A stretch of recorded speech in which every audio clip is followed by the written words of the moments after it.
Good morning, everyone. Thank you for joining me. Allow me to introduce myself. My name is Georgie Gould, and I'm a project assistant with Global Community Resourcing.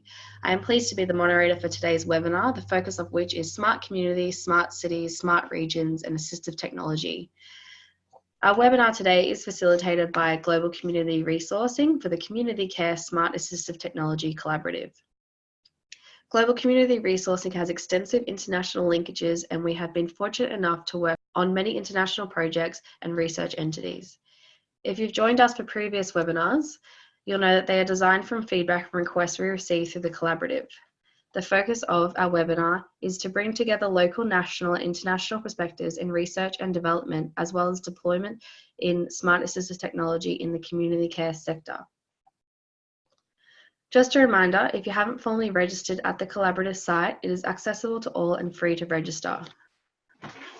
Please note that Global Community Resourcing are not promoting or endorsing any particular product, resource identity, or organisation.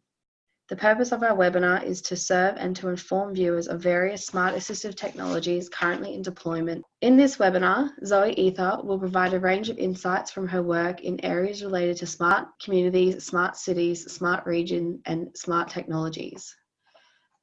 Zoe is an engineer and a millennial with a passion for smart communities, smart cities, smart regions by using technology and smart ways of thinking as enabled to make the place we live more accessible, livable, and sustainable for all.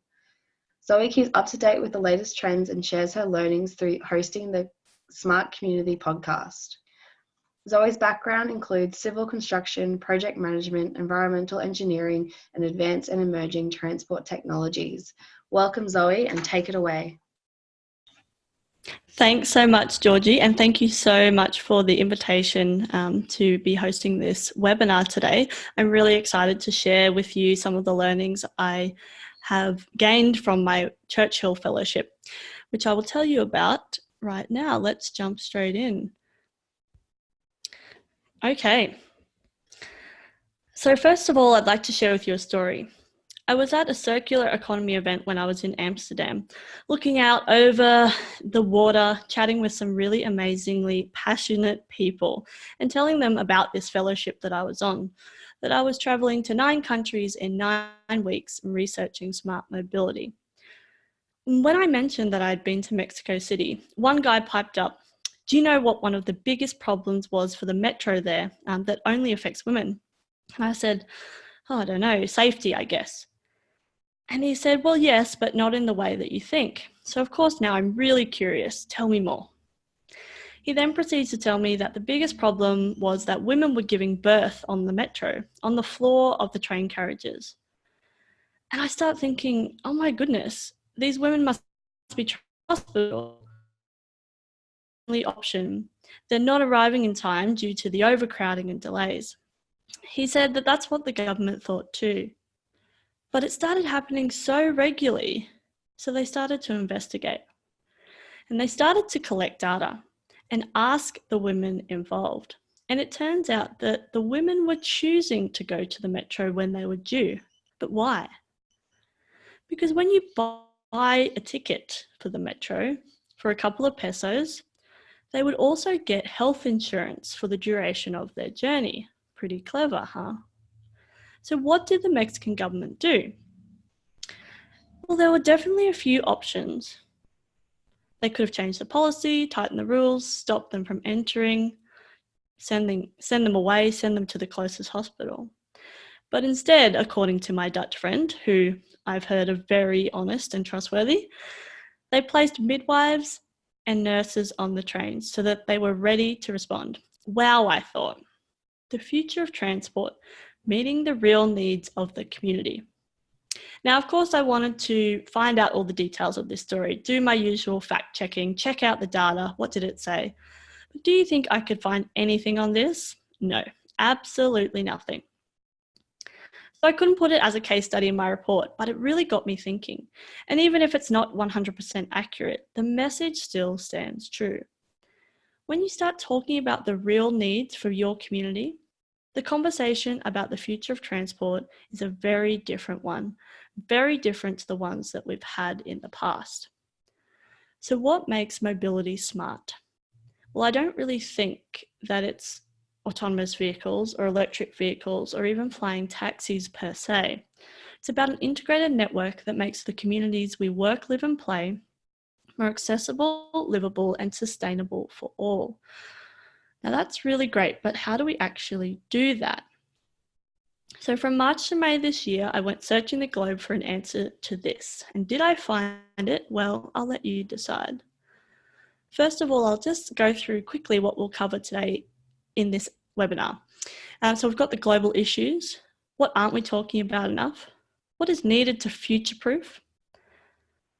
The way to go to smart mobility, and what questions we need to be asking along the journey. First of all, let me tell you why I care about this stuff. And you can have a look at this map while I'm talking about where I went on my fellowship.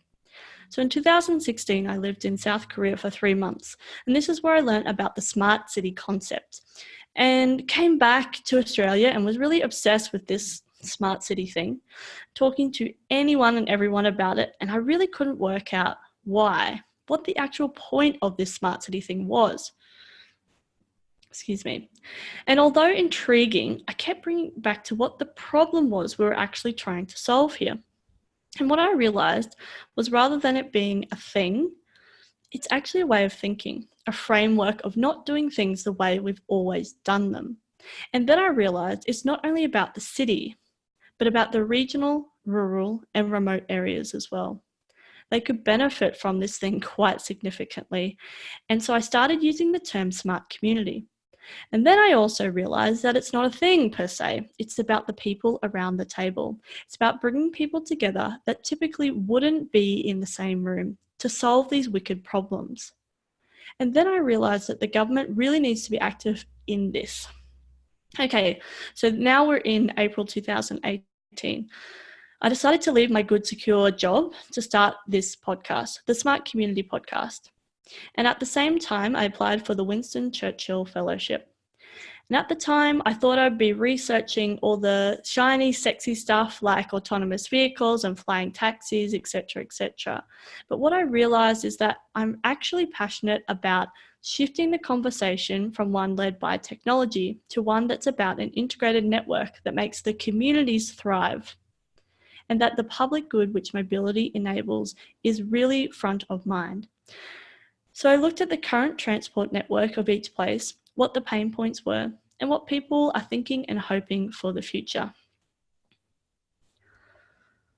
So we'll just move on to some of the numbers that I was looking at. So we're looking at air quality. What's the air quality like in each place? And as you can see, Seoul has some pretty significant issues, as well as Mexico City. I mean, we've still got some issues in all of the other areas as well, but just looking at those indications of, what are we actually talking about here when we're talking about air quality? And then we have a percentage of poverty, which was another thing that really interested me. We talk about places that, have really good mobility choices, but then we still have, nearly 30% of the population living in poverty. What does that actually mean? And then population density as well. People talk a lot about how dense a place is, but actually looking at, somewhere like Amsterdam with a lowish population density compared to other places actually has really significant and thorough public transport, and people are really using that, as well as active transport, which you'll see in the next slide. So then we have public transport use. And, looking at a place like Mexico City, it's 71% public transport use, but then you look back to the air pollution, which was, still very high here. So it's just, we have so many people, even though 71% are on the public transport network, we still have a lot of cars, a lot of people moving around. And obviously we have other factors that are playing into that. It's not just transport. And then you look at a place like Orlando, and you look here at Amsterdam at 17%. So you might think that's not very high, but then you look over here and we've got, over 60% using active transport, which is walking and cycling. So then, and it's also got the lowest car usage of 20% of the places that I went to. So these were just some numbers that I found really interesting, and particularly in, say, Dublin, 50% people using public transport, that's, quite high. And then even active transport, but we still have quite severe congestion just based on how the city is actually set up and how the regions are set up. So what are the global issues that we're all facing? So around the world, we're all suffering with these common threads of problems in mobility. And people spoke about a lot. We spoke together a lot about these issues. So I've got congestion. And this is the number one thing people were talking about, but there were too many people going to the same place at the same time. And it's not the same type of congestion in each place, but the single occupancy vehicle always has a part to play. Even though this seems fairly obvious, it's both humbling and frightening to know that that nowhere has actually fully solved this problem, this issue of congestion in 2019. And congestion is a symptom of an age where we focused the planning and expansion of our cities and towns to accommodate the use of the private car, even when cities were built pre-motor vehicle. And people's concern for congestion varied quite a lot, ranging from accepting congestion as a universal urban truth to near outrage at the negative impacts it's having on our cities and regions. Now, I've done this presentation a couple of times talking about congestion, and what I realized is this isn't necessarily an issue for our regional areas, but it is an issue when we're trying to get to the same place at the same time. So although it's an issue that was number one globally, I was talking to people that were living in cities. So it's just something to consider, that it's not necessarily something that our regional communities are suffering with. The next one is pollution. So this is closely linked to congestion as the number one issue, and a massive pain point throughout the world and increasing in global importance. So in the case of pollution, no one is willing to accept the increasing levels and the current state of the system. Everyone around the world is grappling with this issue, moving to a cleaner and greener and more sustainable transport network. However, the urgency and action and the solutions differ quite significantly. The next one is population growth. So as the population grows around the world, the impacts and pressures on our current infrastructure also grows. Population growth is not an exclusive club. Most places around the world are feeling this. And again, it's not necessarily that we are feeling this at the same rate. And actually, regional areas might be suffering with the opposite effect, where we have urban migration and people are losing people to cities. Anyway, we talk about this a little bit later. So with the physical capacity set in most cities, the movements within these confines increases exponentially, compounding the issue of congestion and pollution. And on the other side of this, where there's space and room to grow, the need to still provide adequate, sustainable and safe connection that meets the needs of the community is a challenge. So that's for our regional areas. If they are experiencing population growth, then we might have the space to grow, but how do we do that sustainably so people are still connected? So furthermore, affordable housing, sufficient employment, government services, entertainment and community culture all need to be considered as we move into, or actually are already in, this hyper-connected life. So the next one is connectivity for all. The challenge of creating and maintaining an equitable and sustainable network within the existing and emerging constraints. These are physical, digital, and societal. This is being discussed worldwide, and most of the current infrastructure was built in a time that does not match the current demand, ideologies, or community expectations that exist today. And it's really struggled to keep up with the changing nature of the demographics that are using the network. A more inclusive and accessible network to meet the needs of all current and arguably more importantly, potential users is something that, although varies greatly across the world, is a global issue that needs to be addressed. And the next one is something that we all spoke about, and this is for regional areas in particular, but also cities. And it's the inefficiencies in the public transport network, or rather an insufficient public transport network due to many and sometimes completely opposite reasons. For example, in Mexico, it's inefficient because it's overcrowded. Whereas some of the, say, American So Orlando, we just didn't have a public transport connection, say from the airport to the theme park area or to the downtown area. So we just didn't have that connection there. And although the public transport network looks different in each city and region, these are common threads of reality, challenges, and opportunities that were regularly a topic of discussion and debate. So the next one is what I call the WTF. What's the future? Government, planners, industry, technology companies, academics, and citizens alike are all thinking about what the future of mobility looks like and what it will mean for their communities. They are hyper aware of not wanting to create or let happen a world that is worse off than our current situation.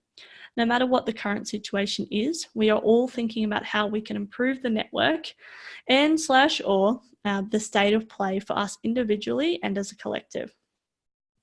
And this includes talking about autonomous vehicles, connected infrastructure, zero emission vehicles, electric vehicles, hydrogen vehicles, mobility as a service. And we'll talk about that a little bit later. And to a lesser but still significant effect, this also includes road user charging, walkability, integrating sustainable development goals, on-demand transport, new modes of transport, and using data to improve the way we plan, operate, and maintain the system.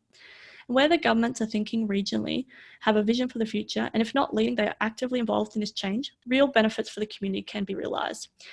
This is a vision for the future, and it won't be set in stone, but will be flexible enough to adapt with the wave that is heading our way. Okay, so they're the things we're talking about on a global scale, but what aren't we talking about enough? What I think is missing from the smart mobility conversation is the messy bit in the middle between the technology and the business as usual of a community, a city, a town, or a region, the places we work, live, and play, the real needs of our community. And this is the space that we're going to play in today. When you start talking about the real needs of the community, as I mentioned before, the conversation about the future of transport is very different to the ones we had in the past. So there's lots of talk about technology solving problems, but in fact, I don't think you solve you solve mobility, because mobility is like life. It's complex, it changes, it looks different for everyone. People have different needs, and you don't solve life, you live it. And every day you try and make it better for you, your family, and your community. It's both humbling and frightening to know that around the world we are all suffering with the complex issue of mobility. Some are definitely closer to smarter mobility than others. However, it really depends on so many different factors. So we've got 7 key areas here, and sorry, I don't have a slide on this, so I'll just talk through them. But first of all, I'd just like to quickly mention data. Baseline data is absolutely essential. Firstly, to know what actions need to be taken. Secondly, to be able to measure and monitor the impacts of any action. Third, to change or pivot if required. And fourth, to put real information into the hands of the people. So what else aren't we talking about enough? So as I mentioned from my fellowship, I identified 7 key areas that we aren't talking about enough. And these concepts are topic that it's in certain countries and places are front of mind, but currently are only whispers on a global scale. So these 7 areas need to be amplified in the general global conversation. The status of mobility. A baseline is necessary to understand the current network and its real and perceived gaps.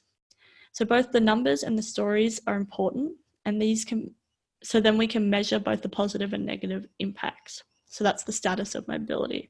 The next one, which I'll talk through in a bit deeper detail. Actually, I might skip that one. I'll just go to the ones we're not going to talk about today in further detail. So the other one would be regional mobility. So by creating hubs and rethinking public transport and policy to enable connectivity across and between regions, we enable affordable housing and reduce congestion and pollution by decreasing the need for people to use their cars. The next one is holistic mobility. By comparing and sharing data across disciplines, we will better understand the place services we are dealing with and those who need access to them. If smart mobility isn't used to address the challenges faced by marginal communities, then it's not good enough. Joined up government services are an important aspect to the future of our communities, and using technology to decrease the complexity in doing so. Sustainable mobility. Mobility should address the UN Sustainable Development Goals in both developed and developing countries. It's important that we share learnings across government so we don't keep piloting the same thing over and over again. Okay, so the ones we're going to dive a bit deeper in today is mobility as a system, increasing convenient mobility, and mobility for whom. So let's first start with mobility as a system, which is the slide you can see there on your screen. So before we can have mobility as a service, we need to start treating mobility and transport more holistically, so as a system. So a side note, mobility as a service, for those who aren't familiar with the term, is a subscription-based model. Think Netflix for our transport services, which includes public transport, taxis, rideshare, etc. Now, this is a fairly new concept around the world, and one that the Queensland government is actually exploring amongst other entities around Australia. But everyone around the world is talking about mobility as a service, but we aren't talking about enough. What we aren't talking about enough is the system that is required behind it. Transport services cannot run in isolation to current and planned land uses and cannot be separated from accessibility to things such as employment and services. Further still, human behaviour based on regional characteristics and demographics must form part of this system. Around the world, the system of transport is becoming insufficient, or is already insufficient in a lot of places, and the symptoms are congestion, pollution, inequity, and safety issues. And a system that is not integrated, not focused on the needs of the people that want and need to use this. So the problem that mobility as a service is supposed to solve is that it strives to diminish the reliance on the private vehicle. But the end product of having a subscription-based model doesn't solve this. A more viable solution is having an integrated transport network that is joined up, accessible, safe, sustainable, and affordable for all. And this would need to most importantly include the people with the most at stake, who are relying on this service, and have the most at stake if we don't get it right. Therefore, if there is to be mobility as a service, there first must be mobility as a system. And this relies on both the public and private sector to be actively involved and having a multimodal network that really works, and that already works. Why would anyone take the bus if it's going to take you 3 times as long than if you can get a cheap, convenient rideshare service waiting at your front door? Mobility as a system will better distribute the government services that are currently already available. Services such as government subsidised shuttle buses or community vehicles that pick up and drop off eligible people to services such as medical appointments. The first step is to understand the data, what services are already available, what's the rate of utilisation, who's actually using them, who are they currently available for, and what are the gaps, and then how could they be better utilised. To do this, we need government departments and agencies to work together, share data, and then involve the right parties to analyse the data and open it up in such a way that can be easily consumed while protecting privacy securely. And this can't happen by accident. There should be a structure to ensure that the appropriate time, budget, and resources are allocated. This could be in the form of a smart mobility or community office, or something similar to apply the appropriate mechanisms. The government has a key role in ensuring we create the mobility network that we want as a collective, and that consultation with key stakeholders occurs. And in order to do this, the government must keep up to date and be active in this space. The private sector may fill the gaps, or arguably must fill these gaps, but the government sets how the game should be played for the benefit of the public, and that the socio-economic divide doesn't augment further. So moving on to increasing convenient mobility. A key element of smart mobility is reducing the unnecessary trips that people are making right now. That is reducing the need to travel. To do this, there are a number of elements to consider. The first of which is improving remote working.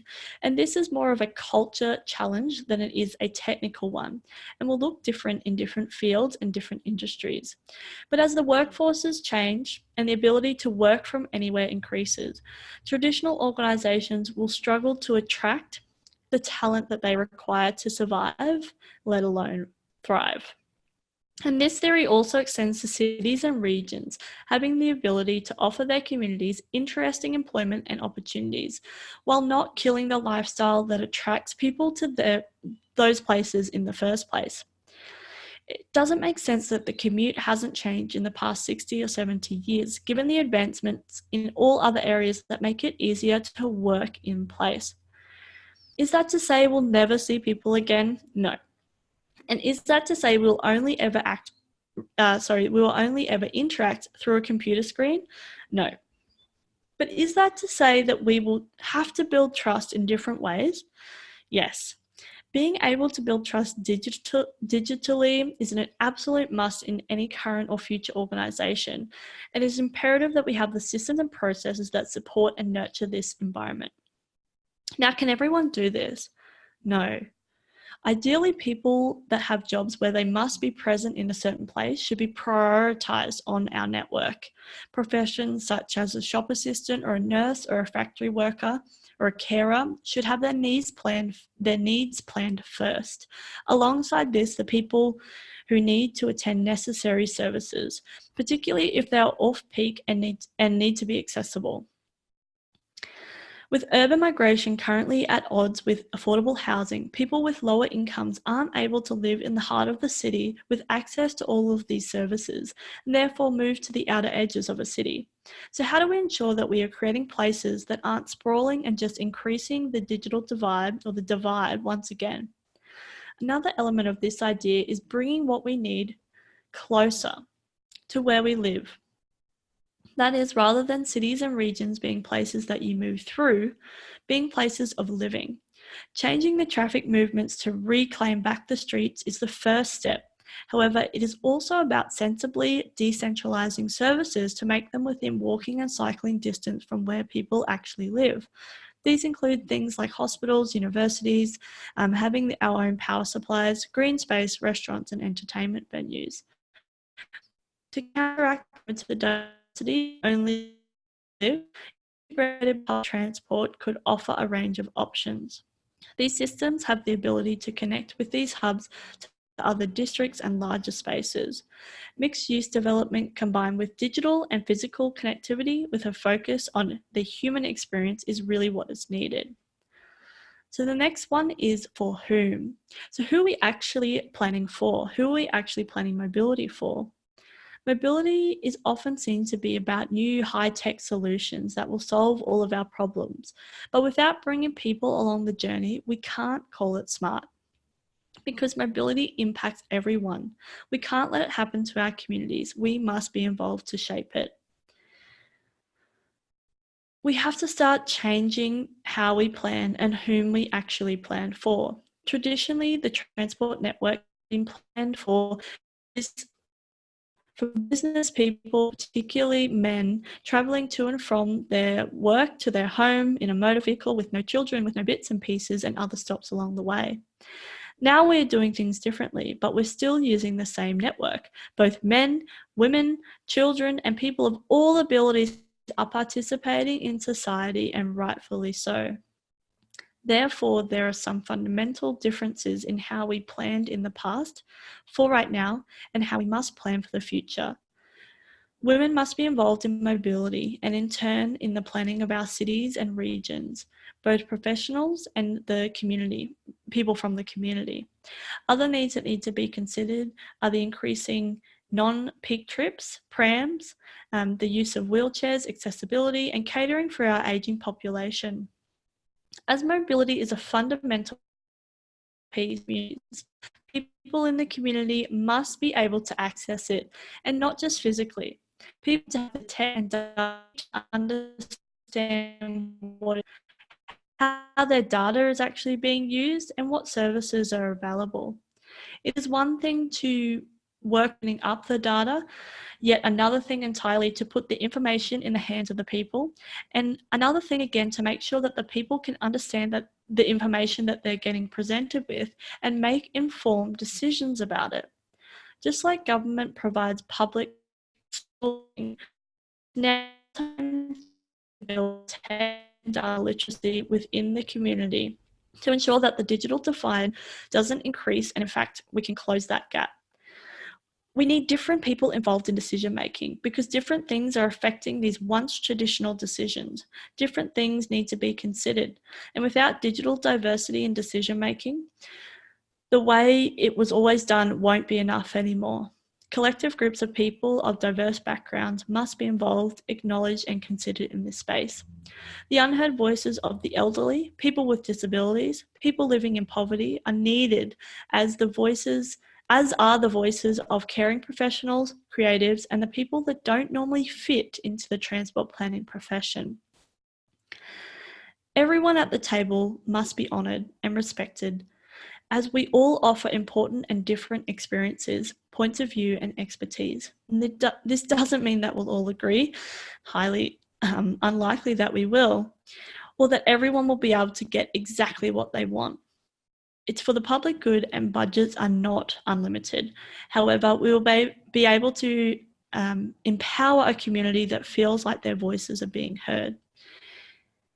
If smart mobility isn't used to address the challenges faced by marginal communities, then it's not good enough.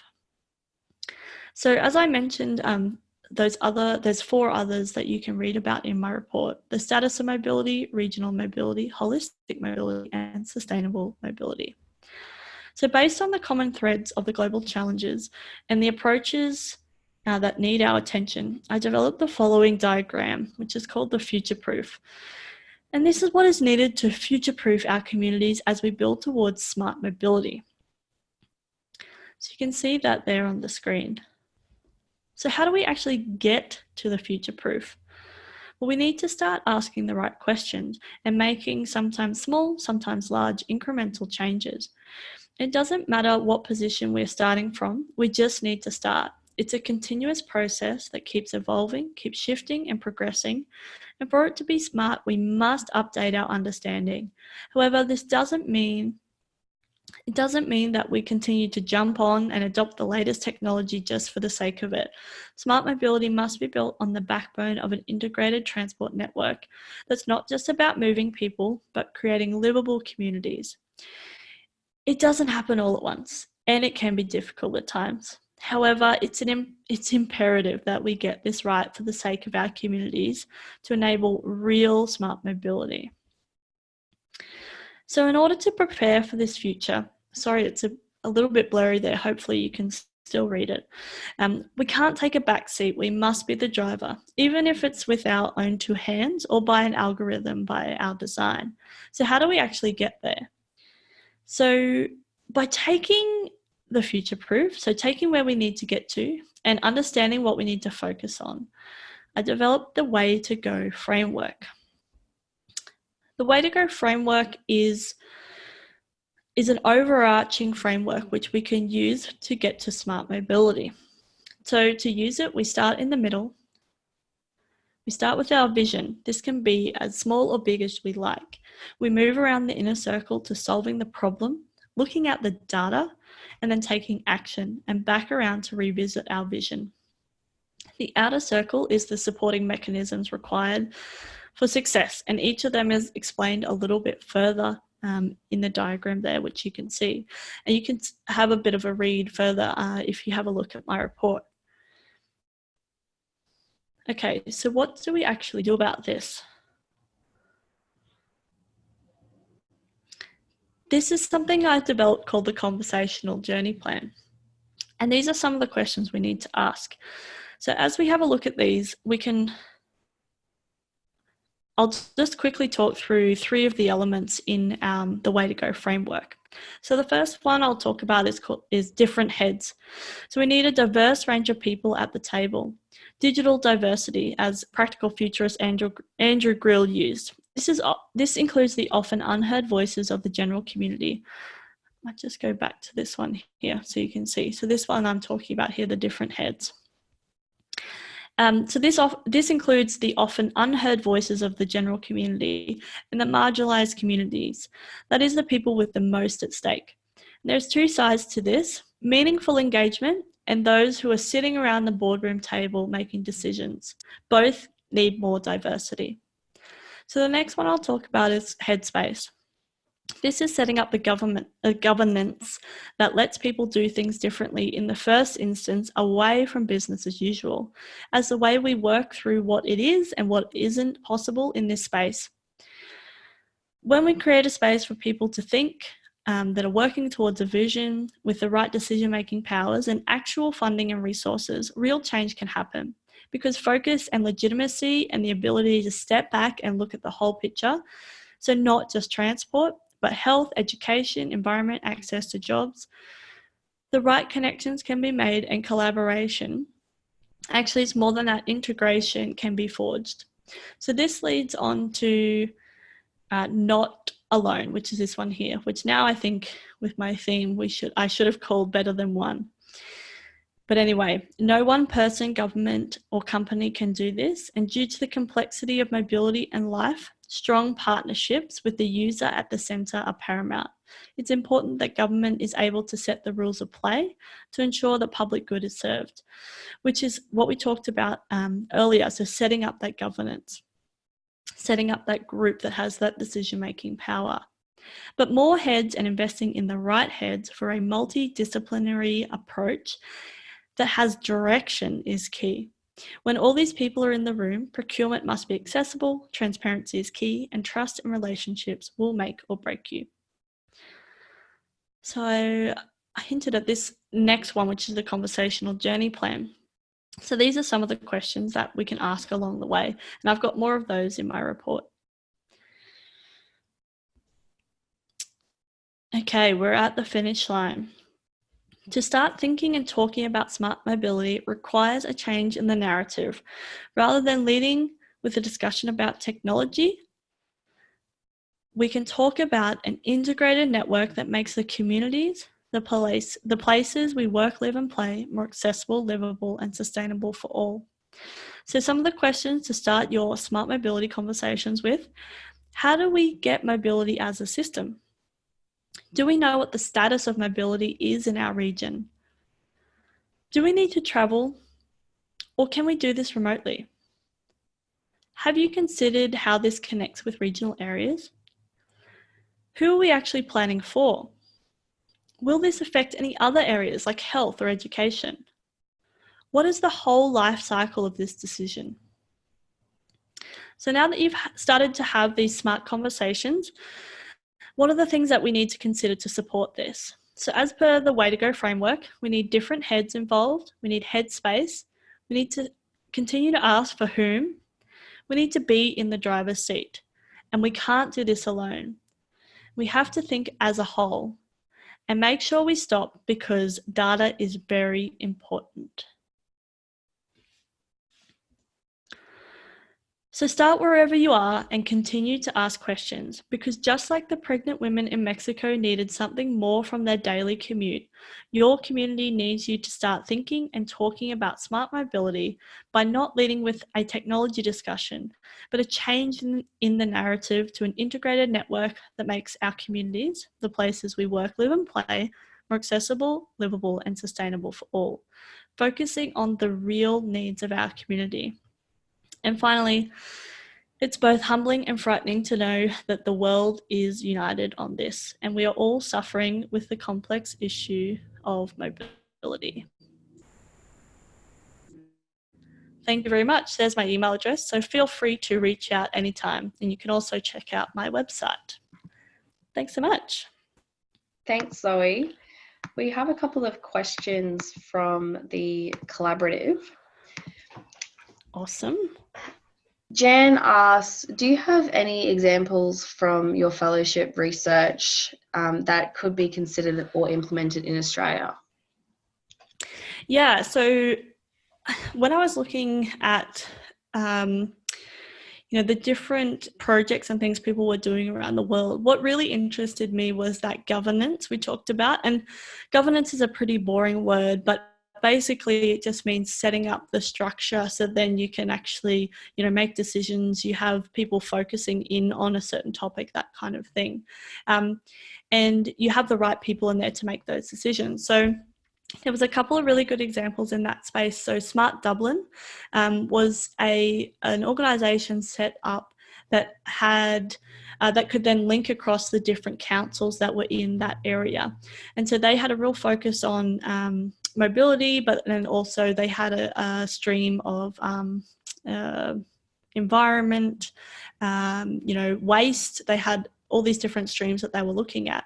And so people could apply to do a project, or they have a solution, and then they were able to consider that with the other governments in mind. So it was able to open up, the government process essentially to let other players in. Now, combined with this, they had a island enterprise which allowed for bringing smaller startups to commercialization. So you could actually allow for that scale-up approach, because a lot of the time we might have a really good idea, but we might not have the resources to actually put it into place in a meaningful way, particularly when we're working with government agencies, because, we have procurement processes in place, so how we actually buy things to make sure that it's fair and safe, and that we don't have a lot of we reduce our risk as much as possible. So Smart Dublin was a really great example of where they were collaborating across the different disciplines and government agencies. Another one similar but very different at the same time, it's been going for quite a while, is Amsterdam Smart City, which is a public-private collaborative.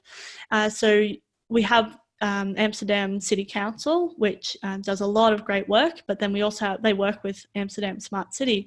So they bring in the expertise, they bring in the global knowledge. They do a number of projects which have academia involved. They have, the industry players involved, but then also they're solving government problems. And, Amsterdam is one of the places we talk about a lot, have been, doing lots in this space, and it's for good reason. They have very active government agencies doing lots of great stuff in this space. So yeah, those two are kind of great governance examples, and are doing a number of really great projects. Thanks, Zoe. We have another question from Anne. She says, Zoe, great presentation and a unique view on smart transport. We work with a number of NGO community transport providers. These are in most providing historical models of community transport, often in isolation from other transport. What would be your top 3 priorities for them to focus on for more sustainable futures? I love this question. Because it's something I'm really passionate about. We were talking about mobility as a system there, and as I mentioned, mobility as a service is this idea that we can subscribe to our transport network, and we pay a certain monthly fee. There's different models, but just say we pay a monthly fee, then we can access things like public transport and other modes, such as that type. But actually, there's a whole bunch of government-funded, services that are available right now. And what do they actually look like? What are the gaps in those in that space? So I think it's really about understanding what services we're providing now. And I'm probably not talking at an individual level, but from a government perspective, mapping out, taking a stock of where we're actually, what does the network actually look like? And you think about this in a city, and you might go, well, there's buses and the trains and there's all this, these type of things. But actually, it's much bigger than that. And in regional areas, we have many different services that people just don't know about. They might not be eligible for that, which is fine, but also they could be eligible, but they don't know that it's available. So I think what we need to do is start looking at these services as public transport, and start thinking about them as on-demand public transport, which means that people can access them. They can, book them in advance and say, I'm going to this, this service at this time, etc., etc. So I think once we start looking at what's actually available, what are the needs of the community that we're trying to serve, and then what are those gaps? Because I think until we take that baseline data, which sounds quite, hard or difficult or a bit techie, but it's really not. It's just understanding what the current situation is. Then we can start making better decisions. And I think you can't do it in isolation. You might be able to understand your little patch, but we need to have a look at the other, services that are doing a similar thing, maybe in a different area or offering a slightly different service, to actually look at that whole ecosystem of mobility. Thanks, Zoe. Any further questions that we have, we ask if you could please email sat@communityresourcing.com.au, and we will pass them on to Zoe and she'll be able to answer them. So what's next for the collaborative? We have an upcoming event with the Savvy Seniors Network on Macleay Island. Summer is Coming, Surviving the Heat event will be on Wednesday the 23rd of October 2019. This event will focus on innovative heat wave prevention and how they can and will be utilised to improve the health and vulnerable populations in island communities during times of heat waves. For more information, visit www.satcommunity.com.au. If you haven't already done so, please go online and register for the collaborative. You'll be able to access today's presentation and have the opportunity to ask further questions. Please check the collaborative for more information on upcoming events. If you have any further questions or inquiries, please email us at sat@communityresourcing.com.au. Once again, I would like to thank you, the members of the collaborative research team, and today's guest speaker, Zoe. Thank you for your presentation. Thank you everyone for attending today's webinar. Thanks so much.